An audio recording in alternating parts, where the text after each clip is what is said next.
Aló, este será un video de fisiología renal. Me gustaría también hacer de cardiovascular y respiratorio. No sé si me dará el tiempo, pero la prioridad acá es fisiología renal. El primer punto del cual quiero hablar es la célula como unidad básica. La célula, considerada la unidad funcional básica de la vida, sin células no hay vida. Solo puede mantener su forma, y por lo tanto su función, si conserva un equilibrio entre el agua y los iones que están dentro y fuera de esta. Quienes mantienen este equilibrio son los gradientes osmóticos y eléctricos, y juntos forman el concepto de equilibrio hidrosalino, también llamado equilibrio hidroelectrolítico, pero ese no me gusta porque es muy difícil de decir. Además, los riñones son los principales reguladores de este equilibrio, ya que filtran alrededor del 20% del gasto cardíaco y en base a un fino transporte transepitelial o paraepitelial, como está en el dibujito de abajo, ajustan la composición del líquido extracelular e intracelular. En resumidas cuentas, la célula, para mantener su función, requiere de un volumen equilibrado. Y quien mantiene este volumen son el agua y los iones que están dentro y fuera de esta. Y quien mantiene estas concentraciones de agua e iones son los riñones. El segundo punto del cual me gustaría hablar es el gradiente electroquímico, el cual es la fuerza que mueve los iones. Este se rige por dos fuerzas. El primero es el gradiente de concentración, que se define como la diferencia de concentración química que tiene una molécula entre dos sitios. Mientras que el gradiente eléctrico, la segunda fuerza, es la diferencia de polaridad, o sea, positivo o negativo, entre dos sitios separados por una membrana selectiva. Pongamos de ejemplo el potasio. En tanto el gradiente de concentración, el potasio se va a mover desde un sitio de mayor concentración a un sitio de menor concentración. El potasio es como yo. Se mueve hacia donde está el menor bucherío posible. Mientras que en el gradiente eléctrico, el líquido extracelular está más positivo que el intracelular, porque la célula, en su estado de reposo, es más negativa. Esto depende de los canales de sodio-potasio TPasa y los canales KIR. Los canales KIR sacan potasio de la célula y como el potasio es positivo, al sacarlo la hacen más negativa. La bomba sodio-potasio TPasa saca 3, o sea, aquí gana 3 y aquí gana 2. Entonces este queda más negativo.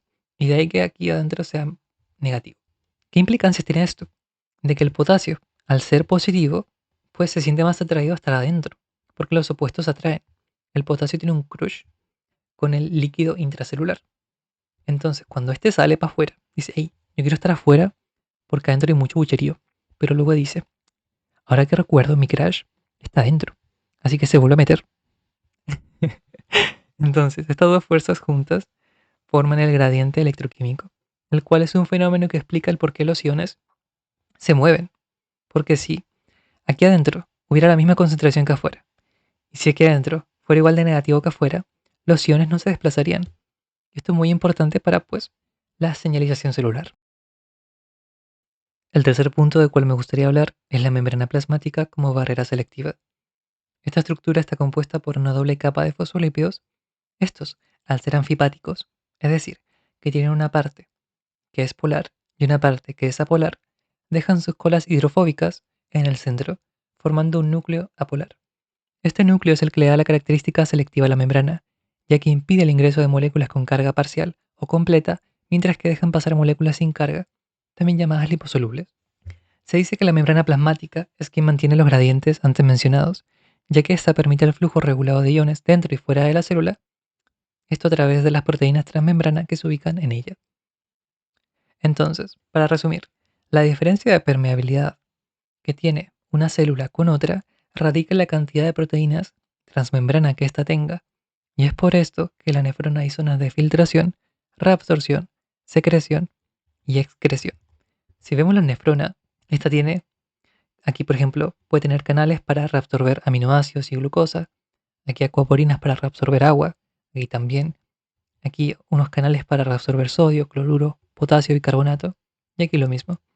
Entonces no es como que en la nefrona aquí entra el plasma y digan justo aquí, ok, quiero reabsorber glucosa y aminoácidos porque sí. No, aquí tiene células tubulares que tienen un aumento de permeabilidad para el transporte de glucosa y aminoácidos porque tienen más canales que acá. Entonces, para resumir, la permeabilidad que tiene una célula para absorber y secretar una sustancia específica se debe a la cantidad de transportadores que ésta tenga. El cuarto concepto del cual quiero hablar es el movimiento a favor y en contra del gradiente. La diferencia de estos conceptos radica en su interacción con la energía. El movimiento a favor no gasta energía y el movimiento en contra sí lo hace. Utilicemos una analogía. El metro, hora pico, 8 de la mañana.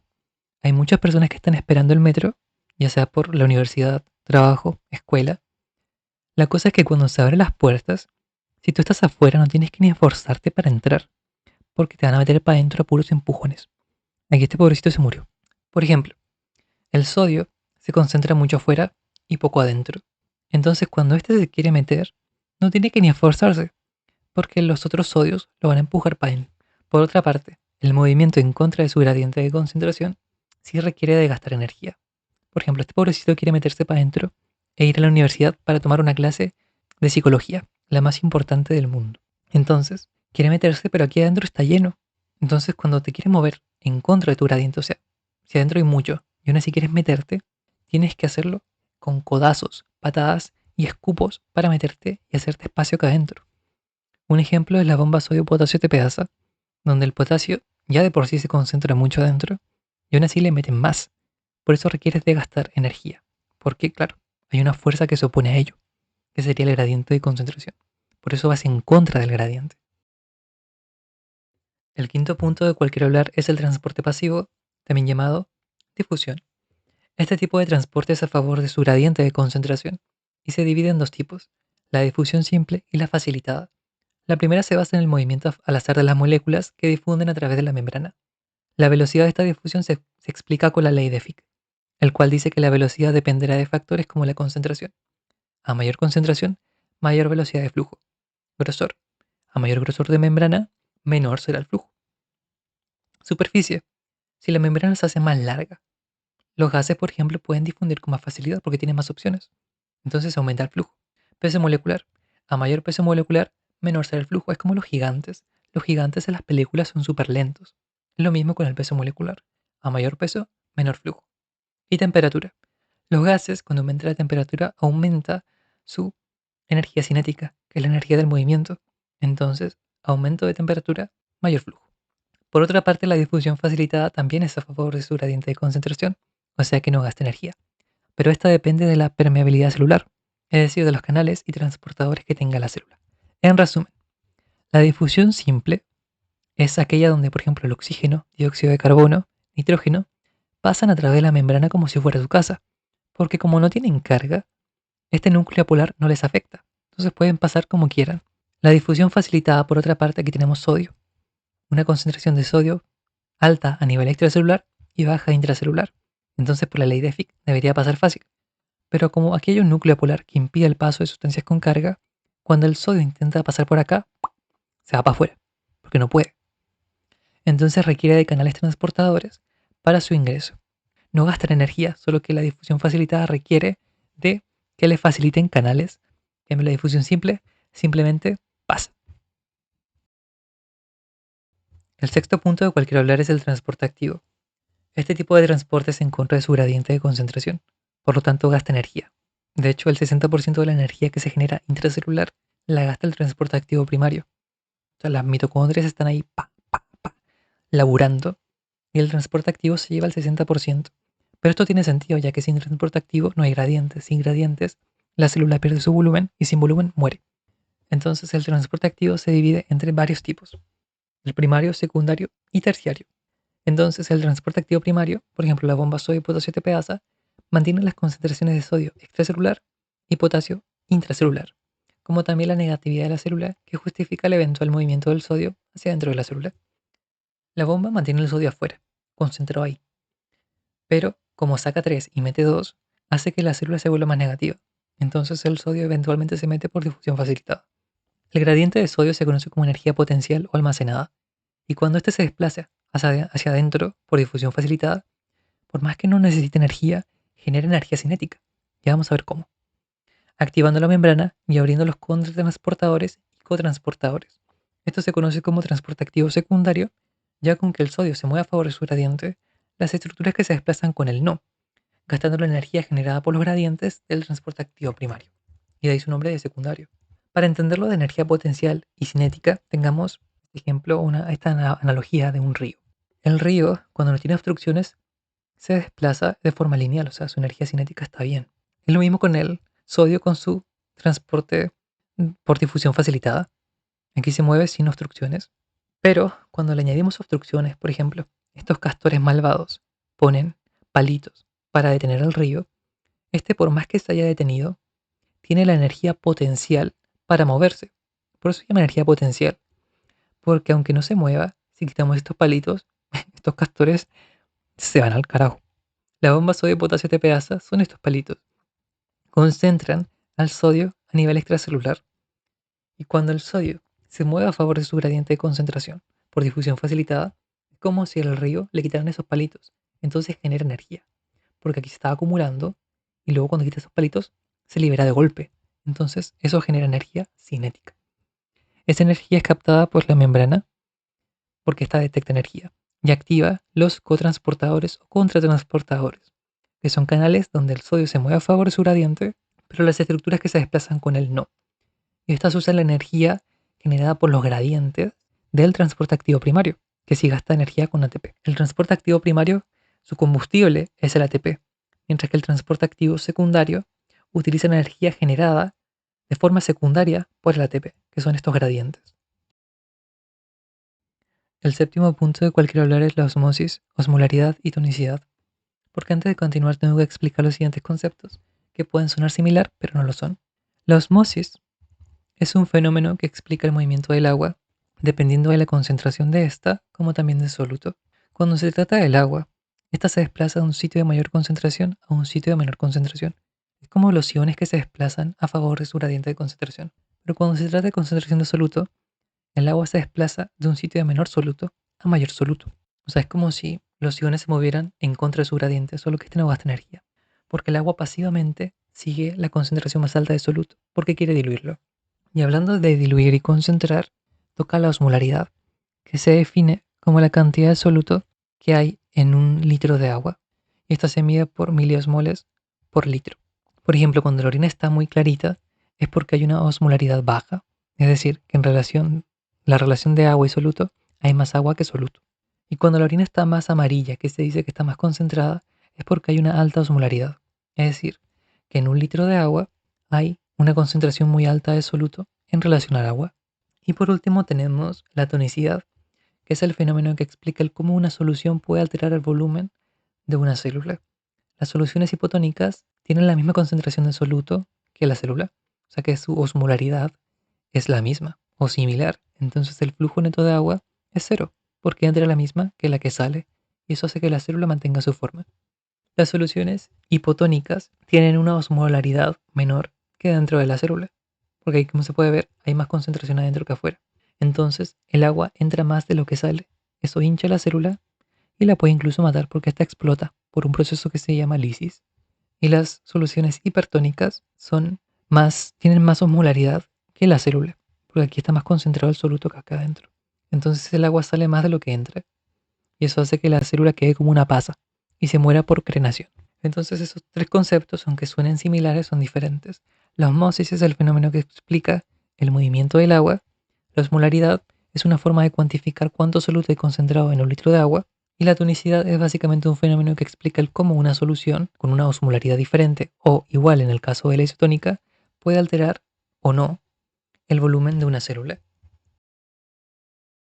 El octavo punto del cual quiero hablar es el equilibrio ácido-base, la regulación del pH.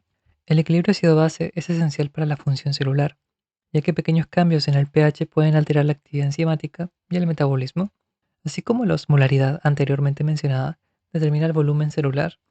La concentración de protones regula su equilibrio químico interno. Para mantener estable el pH, el cuerpo dispone de tres defensas coordinadas: el sistema Buffer, el control respiratorio y la regulación renal, en ese orden. Los buffers actúan de inmediato, siendo el sistema bicarbonato el más importante porque conecta la eliminación de CO2 con los pulmones con el manejo del bicarbonato por los riñones. También participan los fosfatos a nivel intracelular y las proteínas extracelular e intracelular, capaces de captar o liberar protones según las necesidades del medio. El riñón, aunque responde más lentamente, es el regulador más preciso. Ajusta el pH filtrando, reabsorbiendo y secretando iones. Conserva o elimina bicarbonato y expulsa protones. que pueden salir combinados con amoníaco, fosfatos o de forma libre. Gracias a este mecanismo, los riñones mantienen la estabilidad química del medio interno y corrigen los desequilibrios de los pulmones o los buffers que no pueden compensarlo. Además, el riñón es un órgano importante a nivel homeostático, ya que al regular la volemia, también mantiene la presión arterial. Otras funciones importantes son la eliminación de productos de desecho como la urea, la creatinina y el ácido úrico. El noveno punto del cual me gustaría hablar es el riñón como estructura macroscópica y microscópica. Macroscópicamente está compuesto de una región cortical externa y una región medular interna, esta última organizada en varias masas cónicas llamadas pirámides renales. La capilarización o irrigación tiende a estar en la corteza porque los glomérulos, que es donde comienza la filtración, está acá, entonces tiene sentido. Por otra parte, en la médula se puede ver que están las asas de Henle. Esto tiene mucha importancia para el mecanismo multiplicador de contracorriente que vamos a ver más adelante. También hay dos tipos de nefrona. La nefrona cortical, que como dice su nombre se ubica en la corteza, y la nefrona yuxtamedular, la cual se ubica como en la mitad, o sea, en la corteza y en la médula.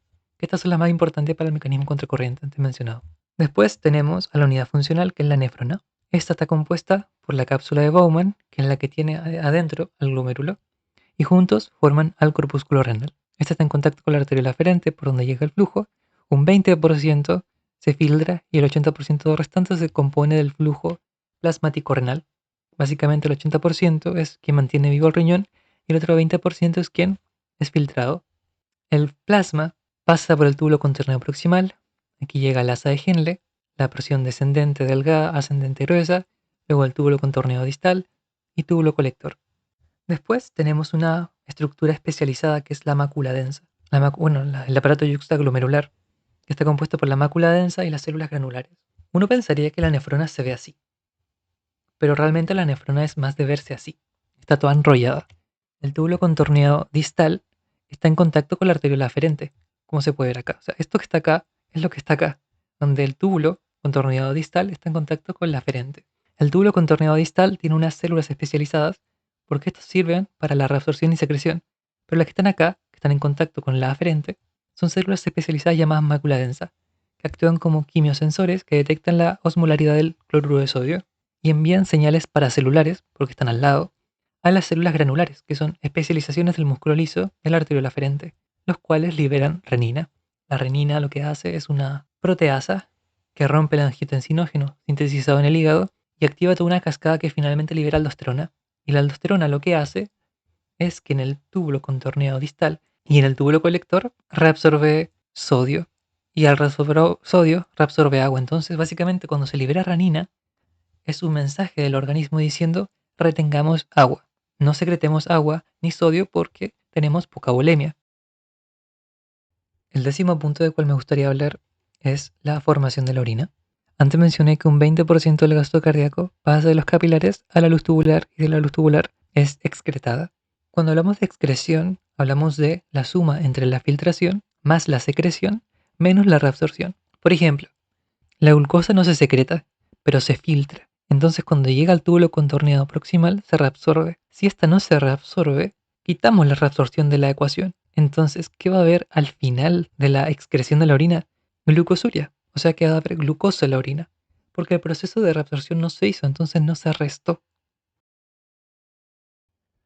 Ahora voy a hablar detalladamente de la formación de la orina, así que no se queden dormidos. El primer paso es la filtración glomerular. La sangre llega desde la arteriola aferente hacia el corpúsculo renal, siendo este la suma del glomérulo con la cápsula de Bowman. Una vez atraviesa el corpúsculo renal, la sangre ya no es sangre, es plasma. ¿Y a qué se debe esto? Pues el nombre lo dice flaco. Si el primer paso se llama filtración, es porque filtra. Y la diferencia entre la sangre y el plasma es que la sangre tiene células y proteínas plasmáticas, mientras que el plasma no. Esto sucede porque en el corpúsculo renal posee tres barreras de filtración para aumentar la selectividad del transporte. Vamos a verlo con más detalle. Estas son las tres barreras que están en el corpúsculo renal. La primera es el endotelio capilar, el cual posee estos poros o fenestraciones donde puede pasar el agua, donde puede pasar el soluto, donde puede pasar algunas proteínas, pero no pueden pasar células, porque al ser tan gorditas y grandes no pueden pasar por acá. Entonces la primera barrera, compuesta por el endotelio capilar glomerular, impide el ingreso de células.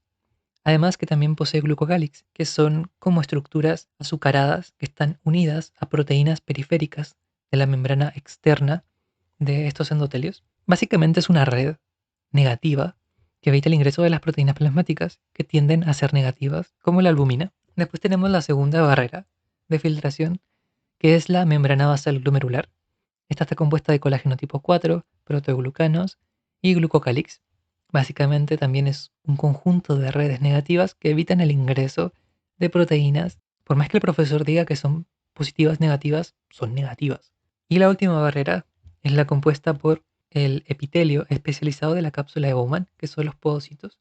Estos poseen como unas patitas plasmáticas o citoplasmáticas llamadas pedicelos que recubren al endotelio glomerular. Los podocitos lo que hacen es como si pusieras un filtro debajo de otro filtro. Entonces, ¿por qué ocurre la filtración? No es como que por solamente haber un glomérulo y una cápsula de Bowman, la sangre va a ir directamente a la nefrona. Tiene que haber una diferencia de presión dada por las fuerzas de Starling, que son la presión hidrostática y oncótica en el glomérulo y la cápsula de Bowman. Entonces, la presión más grande es la presión hidrostática glomerular. La sangre llega de vasos más grandes a capilares que tienen un diámetro más pequeñito. Entonces, la presión es muy grande. Aquí, el agua quiere salir con una gran intensidad, como se ve acá. Y eso hace que el plasma pase desde los glomérulos a la nefrona. Pero hay fuerzas que se oponen a esto. La presión osmótica coloidal glomerular, básicamente, aquí adentro hay proteínas y aquí afuera no. Entonces, esta concentración oncótica hace que el agua quiera entrar de nuevo, porque el agua sigue la concentración más alta de soluto. Además, tenemos la presión hidrostática de la cápsula de Bowman. Aquí afuera, aunque no hayan proteínas, hay agua. Y el agua, como identifica que aquí adentro hay más soluto que acá afuera, quiere entrar. Entonces, estas fuerzas meten el agua para adentro, mientras que la presión hidrostática glomerular la mete hacia la nefrona. Finalmente estas se restan y termina ganando la presión hidrostática glomerular porque es muy grande. Glomerular, no sé hablar. Y la resta de todo esto se conoce como la presión de filtración neta. Si es positiva, como en este caso, el plasma pasa desde el capilar hacia la nefrona. Y si es negativa, pues el plasma se mantiene en el glomérulo y pasa por la arteria deferente. El segundo paso es la reabsorción glomerular. Diariamente se filtran alrededor de 180 litros de plasma. Sin embargo, la cantidad que se excreta al final como orina por día es de alrededor de 1,5 litros. Es decir, que el 99% del plasma filtrado es reabsorbido. Un aspecto a tener en cuenta es que los transportadores tienen capacidad máxima. Es decir, que si la concentración de sustancia supera la cantidad de transportadores, estos se van a saturar y permitirán el paso de la sustancia en exceso hacia la salida. La reabsorción tiene un proceso largo en el túbulo contorneo proximal, asa de Henle y túbulo contorneo distal. Vamos a empezar con la reabsorción del túbulo contorneo proximal, también conocida como la reabsorción masiva, donde moléculas como la glucosa y los aminoácidos son reabsorbidos al 100% por sus transportadores específicos. Otras sustancias como el agua, sodio y cloruro son reabsorbidos en un 65%. El mecanismo que hace que la reabsorción sea tan efectiva es la bomba de sodio-potasio TPasa, ya que al sacar el sodio del epitelio hace que éste ingrese a favor de su gradiente. De esta forma el sodio es capaz de arrastrar moléculas importantes hacia el interior de la célula, como la glucosa y los aminoácidos, transporte conocido como transporte activo secundario del cual hablamos al principio del video, el cual se usa la energía de los gradientes de sodio para transportar moléculas en contra de su gradiente. Si al principio del video no le quedó claro lo que era el transporte activo secundario, lo voy a explicar fácilmente. El que regula todo esto es la bomba sodio-potasio TPasa, la cual genera estos gradientes de sodio. Entonces, dentro de la célula, la concentración se puede ver que es mínima, hay como 3 pelotitas de sodio. En cambio, en el túbulo hay mucho sodio.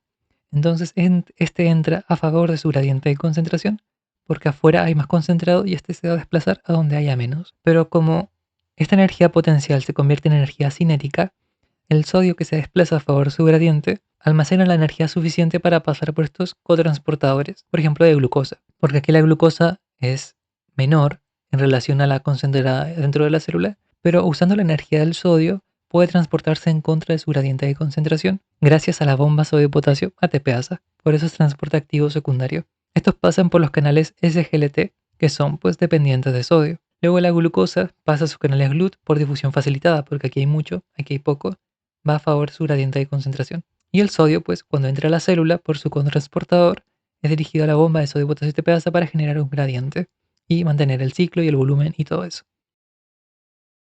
El siguiente punto de reabsorción del cual me gustaría hablar es en el asa de Henle. Antes estábamos en el túbulo proximal y ahora descendimos al asa de Henle, que tiene una porción descendente delgada y una porción ascendente que se dice que es gruesa, pero como se puede ver es delgada y gruesa al mismo tiempo. En el asa de Henle se cumple un rol de concentración de orina muy importante por este mecanismo multiplicador de contracorriente. ¿A qué se debe esto? Pues porque en la médula, como se puede ver, el líquido intersticial se va concentrando cada vez más mientras más desciendas, hasta llegar a 1200 miliosmoles por litro. ¿Quién genera este gradiente en la médula? La misma nefrona, porque en el túbulo proximal se reabsorbe, como mencionamos antes, un 65% de sodio, 65% de cloruro, 65% de urea. Entonces, cuando estos contenidos, estos solutos se reabsorben, se quedan en el intersticio aumentando la osmolaridad. Esto no pasa en la corteza porque no tendría sentido, en la corteza está el glomérulo. Y si aquí hay un ambiente hiperosmótico en el líquido intersticial, ¿qué pasaría? De que el glomérulo, en lugar de transportar el plasma desde el glomérulo a la luz tubular, lo haría el intersticio, entonces no habría concentración urinaria. ¿Se entiende? Por eso es que en la corteza no hay un aumento de la osmolaridad, mientras que en la médula sí. Y este gradiente sirve para concentrar la orina. Al principio, el plasma tiene una osmolaridad de 300 milimoles por litro. Esto en el túbulo proximal también se mantiene, pero cuando bajamos al asa de Henle descendente, el líquido intersticial aumenta su osmolaridad por esto de la urea y el cloruro de sodio que se han concentrado acá, por la reabsorción en el túbulo proximal. Si no tuviéramos acuaporinas, el agua simplemente pasaría por acá, el plasma, y seguiría su camino. Pero como en el asa de Henle descendente tenemos acuaporinas, el agua se reabsorbe. ¿Y qué pasa con una solución? Cuando le quitamos agua pero mantenemos la concentración de soluto, se concentra más. Entonces la osmolaridad en la luz tubular, o sea, lo que está dentro de la nefrona, aumenta. Por eso aquí puse concentrado. Porque se reabsorbe agua, pero no soluto, porque es impermeable a soluto y permeable a agua. Por otra parte, tenemos el asa de Henle ascendente, donde es lo opuesto. Es impermeable al agua, o sea que no permite su salida, pero es permeable a sodio, potasio y 2 de cloruro. ¿Qué hace esto?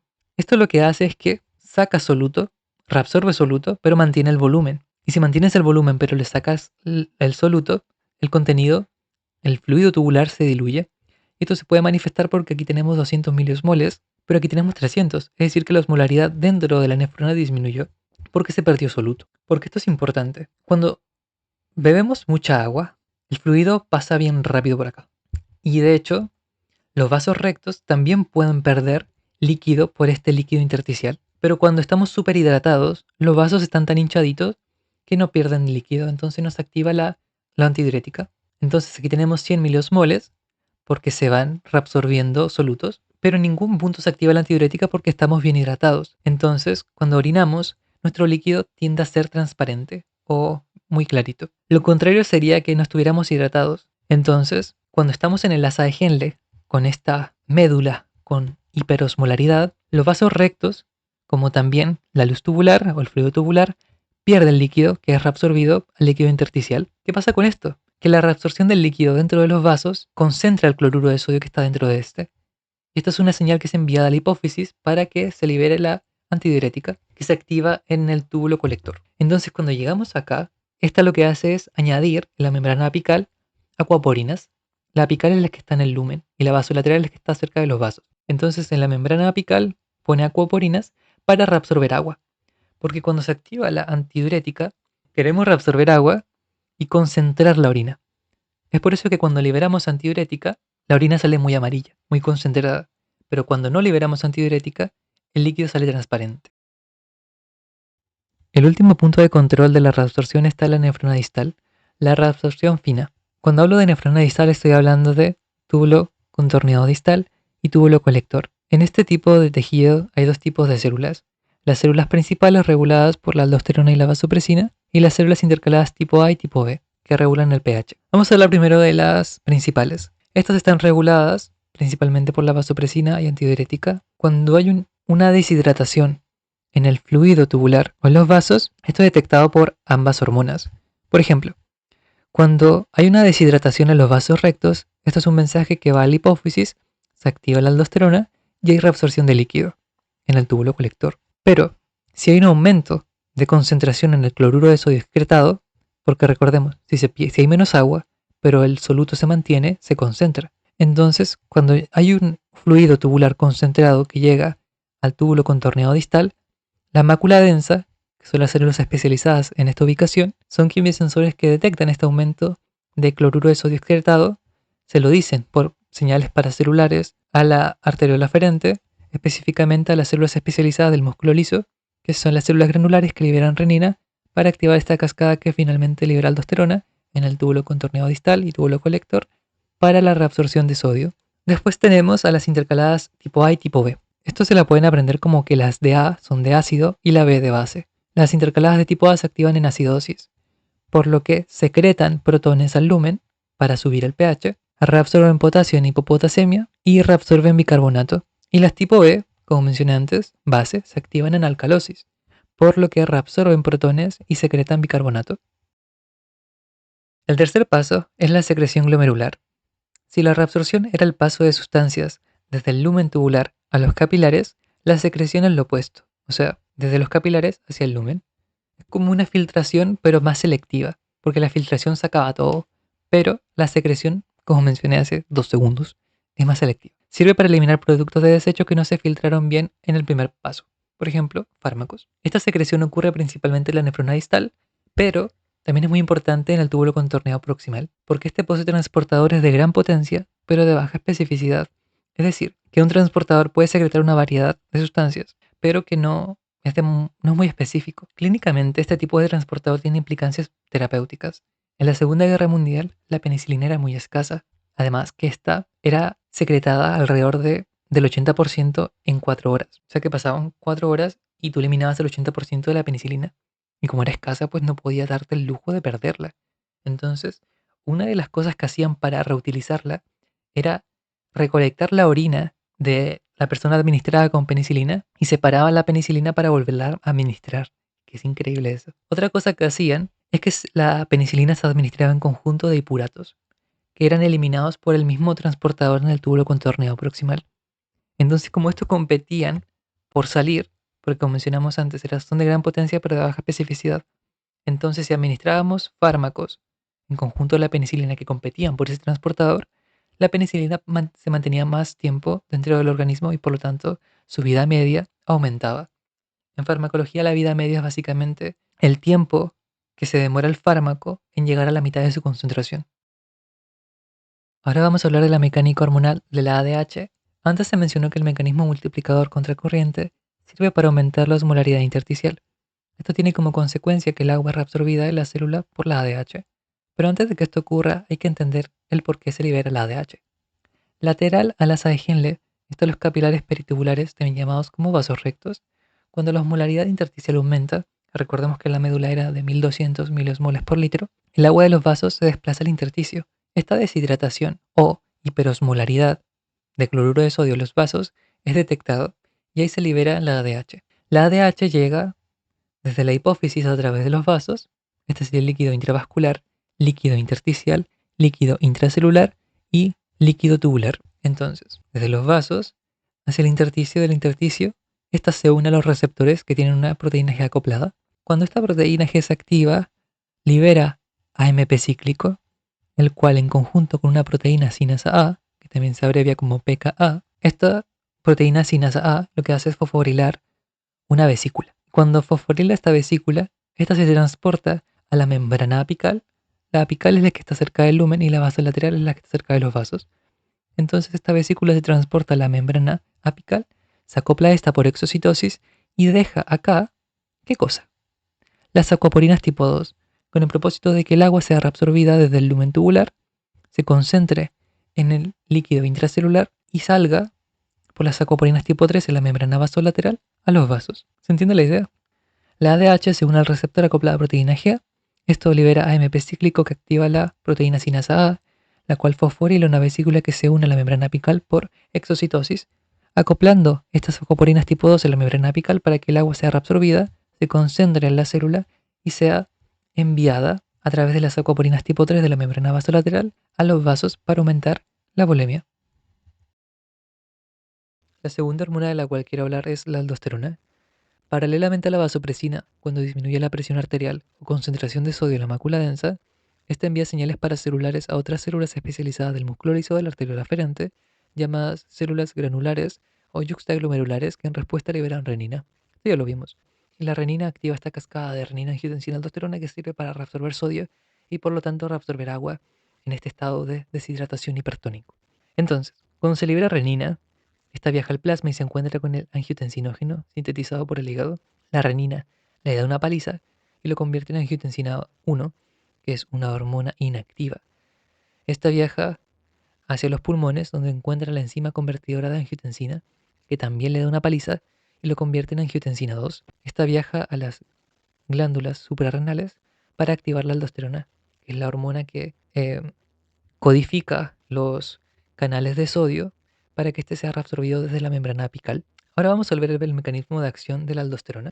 La aldosterona viaja desde las glándulas suprarrenales por los vasos al líquido intersticial y como esta es una hormona liposoluble, puede atravesar la membrana como si fuera su casa, porque no tiene carga. Esto ya lo vimos antes, al principio. Entonces, esta aldosterona se une a su receptor citoplasmático y juntos codifican genes para la síntesis de transportadores. Sintetizan tres tipos: los ENAC, que son transportadores de sodio, para la reabsorción de estos desde la membrana apical, o sea, desde el túbulo. Después están los ROMK, que son transportadores de potasio, para su secreción al túbulo. Qué nombres tan raros, ¿por qué no se llaman Patroclo? Y por último tenemos la bomba sodio-potasio TPasa, que sirve para que una vez se ha reabsorbido el sodio, este sea enviado directamente al líquido intersticial para mantener los gradientes y por lo tanto para que la célula no muera por una drenación o lisis, o sea, para que se mantenga el volumen celular. En resumen, la aldosterona viaja desde la glándula suprarrenal y como es liposoluble, viaja directamente hacia el citosol, donde se encuentra con este receptor citoplasmático y juntos lo que hacen es codificar genes para sintetizar tres tipos de transportadores con un propósito específico. Los ENAC sirven para reabsorber sodio, los ROMK sirven para secretar potasio afuera, y la bomba sodio-potasio TPasa sirve para mantener los gradientes y para cuando se reabsorba sodio, este se ha transportado directamente al líquido intersticial para que mantenga los gradientes y por lo tanto el volumen. ¿Se entiende? La aldosterona sirve para aumentar la osmolaridad, aumentar la presión arterial y aumentar la volemia en un estado de deshidratación. Otro punto del cual me gustaría hablar es la regulación del flujo sanguíneo renal y la tasa de filtración glomerular. El flujo sanguíneo renal y la tasa de filtración glomerular tienen que mantenerse dentro de sus valores normales para sostener la homeostasis renal y sistémica. Ante fluctuaciones en el organismo, quien controla el equilibrio de estos valores es la resistencia vascular, regulada por dos componentes clave: la arteriola aferente y la eferente. Estas actúan como mangueras altamente regulables en base pues, al control del diámetro de estos vasos, que en base a mecanismos de vasoconstricción y vasodilatación pueden aumentar o disminuir el flujo sanguíneo renal, que es el flujo que irriga los riñones, y la tasa de filtración glomerular, que es el plasma que se filtra en la nefrona, según el requerimiento pues, del organismo. Si ocurre una vasoconstricción en la aferente o en la eferente, el flujo sanguíneo renal se va a disminuir en ambos, porque el flujo sanguíneo renal es el que sigue después de la aferente, glomérulo y eferente. O sea que a partir de la eferente comienza el flujo sanguíneo renal. Entonces, una vasoconstricción en cualquiera de estas dos disminuye el flujo sanguíneo renal. Por otra parte, una vasodilatación en la aferente o en la eferente aumenta el flujo sanguíneo renal porque, claro, el plasma que transita por este lugar y llega a los riñones aumenta. En resumen, una vasodilatación aumenta el flujo sanguíneo renal y una vasoconstricción disminuye el flujo sanguíneo renal. En tanto a una resistencia vascular, la arteriola aferente, esto disminuye la presión hidrostática glomerular, porque como el flujo es menor, la presión ejercida sobre los capilares disminuye y por lo tanto la tasa de filtración glomerular también disminuye. Una vasoconstricción, o sea, una resistencia vascular aumentada en la eferente, aumenta la presión hidrostática glomerular, porque el flujo sanguíneo se mantiene constante, pero cuando trata de ir a la eferente no puede, entonces se devuelve y la presión ejercida sobre los vasos capilares aumenta, entonces la tasa de filtración glomerular también aumenta. En una vasodilatación de la arteriola aferente, la tasa de filtración glomerular no varía mucho, pero por otra parte cuando aumenta la tasa de filtración, no, por otra parte cuando aumenta el diámetro, o sea, cuando hay una vasodilatación de la arteriola eferente, la tasa de filtración glomerular se ve disminuida. Otro punto del cual me gustaría hablar son los mecanismos de autorregulación intrínsecos. Cuando aumenta la presión, como por ejemplo con la hipertensión arterial, el organismo debe mantener el flujo sanguíneo renal y la tasa de filtración glomerular dentro de los valores fisiológicos. Ahí es donde actúa la regulación intrínseca, que mantiene estables estos flujos cuando la presión arterial oscila entre 80 y 180 milímetros de mercurio. La primera regulación es la miogénica. En este mecanismo lo activa el mismo músculo liso de las arteriolas. Por ejemplo, cuando aumenta la presión, la fuerza ejercida sobre los vasos aumenta, entonces los vasos se distienden. Esto es captado por estos, supongo que con mecanorreceptores, que al detectar esta vasodilatación forzada por la presión arterial, se vasocontraen de forma rápida. Entonces, esta vasoconstricción aumenta la resistencia vascular y por lo tanto la tasa de filtración glomerular y el flujo plasmático renal se mantienen constantes. Esa es la regulación miogénica, llevada a cabo por los mismos músculos lisos de la arteriola aferente y eferente. Después tenemos la regulación del aparato tubuloglomerular. Este mecanismo se activa por el aparato yuxtaglomerular, o sea, lo que vimos mil veces ya. El túbulo contorneo distal tiene la mácula densa, que tiene quimiosensores que hablan esta vez con las arteriolas aferente y eferente del mismo nefrón. Antes, cuando teníamos un estado de deshidratación, la mácula densa se comunicaba con las células granulares para que libera renina, haga una cascada que eventualmente sube la osmolaridad, la volemia y la presión arterial. Pero aquí al tener una presión aumentada, no queremos hablar con las células granulares. Si soy la mácula densa, quiero hablar con la arteriola aferente y eferente mediante mediadores vasoactivos, es decir, que modifican el diámetro de los vasos. En este caso son la adenosina y el ATP, que al interactuar con la arteriola aferente y eferente, vasocontraen, haciendo lo mismo que en el caso del miogénico, aumentando la resistencia vascular y por lo tanto disminuyendo la tasa de filtración glomerular aumentada y disminuyendo el flujo plasmático renal aumentado.